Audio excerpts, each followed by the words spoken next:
Lakers. Look at this, guys. Lakers currently tied with the Celtics for the second best odds to win the title next season. Now, obviously, the Warriors still the clear-cut favorites, but I want to welcome in Doug Kezirian, the host of Behind the Bets podcast on ESPN Radio.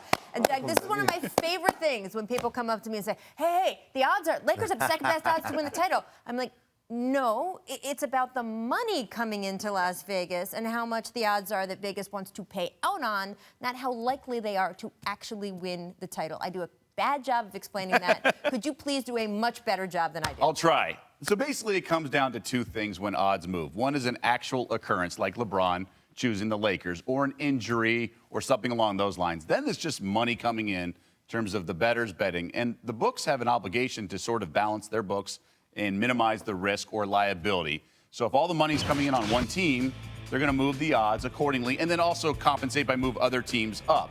So the Lakers this year for this upcoming season were posted at 20-1. The LeBron rumors heated up.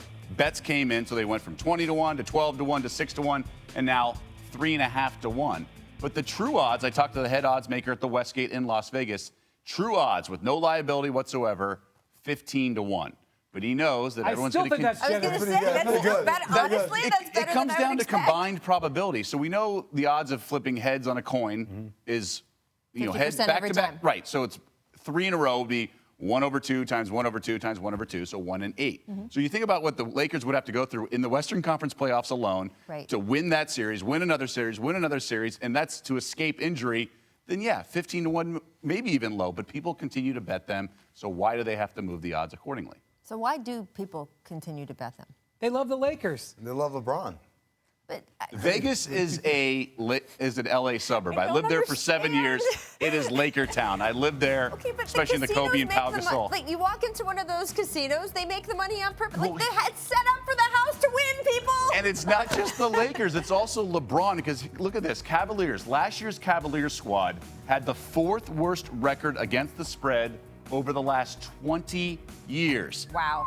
Point spreads are based on perception. When you're under-delivering at that clip, nearly 37%, why the odds makers don't have to move the odds if everyone continues to bet on LeBron, because he's great, but his teams aren't. Obviously, we learned that in the regular season, especially some of those defensive lapses throughout the bulk of the season.